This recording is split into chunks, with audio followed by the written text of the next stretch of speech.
is. So it's a good day out for people. If, Yeah. but as I say, it's in Weybridge in Surrey, not far from the dreaded M25 motorway. Oh yeah. So you need to try and avoid that motorway if ever Oh, you come down this way. I'm 25. Do you know, whenever I go to London and I get stuck on the M25, Yeah, you know there's going to be traffic on the M25. absolutely. That's Yeah, guaranteed. You know, guaranteed. Yeah, I remember years ago, I think it was 2008 or 7, when they were doing the expansion. They were expanding it, and for years, right. yeah, and even then, you still have the traffic. I don't get Yeah, it. yeah. What was the need for the expansion if there's still going to be traffic? Yeah, I mean, the more lanes they make, because they've been taking away the hard shoulder, of course, to Yeah, make so-called smart motorways, which they're not, quite dangerous places, I think. yeah, very But deep. even with four, sometimes five lanes, Yeah, in some parts of the M25, the traffic still fills it. The bigger you make it, the more the traffic will fill it up. So it's a never-ending process, really. But when it works, it's a good way to go around London rather than through London. So yeah, it has its positive side as well. yeah. I mean, there was a time when, 'cause sometimes when I want to go to London, I like setting off. I like setting off in the early hours of the morning, say about Yeah, 3 a.m., 4 a.m., yeah, where you can beat the traffic. But good guarantee, idea. I still hit traffic when I get to London. Everywhere Mm, else is all right. Like, you have to go through the M1. It's all right yeah, up until you get to the M25. That's always a nightmare. Always a nightmare. yeah, yeah. M25, yeah. Um, this Best to get there early if you can. Yeah, that's it. Yeah, that's the only way to beat it. That's the Yeah, only way to beat the traffic. This is something that's I've been thinking about quite recently, Trevor, and I don't think it has any significance on the cost of petrol. But did men actually go to the moon? Did well, I mentioned that last week, didn't I? Um, Yeah. well, what do you think? Do you think men went to the moon? I don't know. I don't know. Do you know, with a lot of these conspiracy theories, being perpetuated around the world and on the internet, of course, the more I'm starting to believe that it was a big, hoax. Hoax. Yeah, I'm yeah, thinking, the moon landing was faked. I don't know. I'm in no authority to, say whether it is or not, but with the proofs that people are bringing out, I'm yeah. starting, I'm starting to get swayed to, not believing that it was real. I'm starting to Mm. think that it was fake, but I don't know. Like I said, I don't think it affects the cost of petrol these days, but it's just something. I think like any conspiracy really, but certainly with the moon, Yeah, you can come up with a lot of pretty genuine evidence, if you want, yeah, to support either view, because there's no question.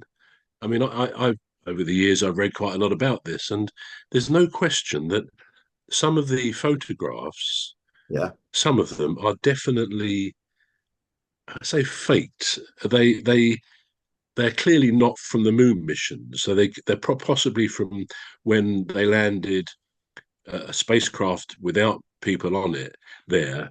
But some of the photographs are definitely suspect. And as I say, I've got a couple of books on it, and I sort of think, yeah, it's a bit dicey. And I'm not sure that NASA have ever admitted that some photos are not what they say they are. But Yeah. there's no question. People who've researched this say, yeah, they're not. That these are not necessarily of the moon missions they're stating. Yeah. But the other side of it is people also say if it was faked and we're told it took a back room of 400,000 people to actually get people on the moon, Yeah. then, okay, on one hand, you could say they would all have to be quiet about the conspiracy or the hoax. But Yeah. then again, the answer to that is, which NASA says, well, or not NASA, but conspiracy people would say, is that, it's only the top few people who really knew what was happening. Did you ever see a film called Capricorn 5? No, no, I haven't. Some years ago. Um, it was probably a film, I think it was in the mid 70s, Yeah, perhaps towards 19, perhaps early 80s. I can't really remember. But it was a film about three astronauts yeah, going off from America, not from Houston, from Cape Canaveral, yeah, and they were going to Mars. And they took off, the rocket went up, and almost instantly there was an escape hatch, which they were made to work. right, And long story short, they were sort of dropped into the sea as if they had just come back. They were picked up, and they didn't know this was going to happen, the astronauts, right, and they were taken to some place in the California desert. Anyway, the point was the authorities, NASA, still said, "Oh, here are the television pictures of the astronauts on their way," and they were taken to a place in the desert, some huge building, where they had a fake Mars surface, right. a bit like the moon looked. Yeah, And they were told if they didn't go along with it, their families would be killed. And so they had to sort of go along with this. But eventually they knew they would have to be killed by whoever was doing this, by the government, I suppose, or NASA. wow. Otherwise, they would come out with it and say what had happened. But it's actually a very good film, and it was released. And at the time, I think it was probably about 1980, something like that. But at the Yeah, time, the feeling was this film had been made so that people could actually see what really happened when the rockets went to the moon. It really wasn't all the way to the moon. So if you ever see that, you can probably find that film.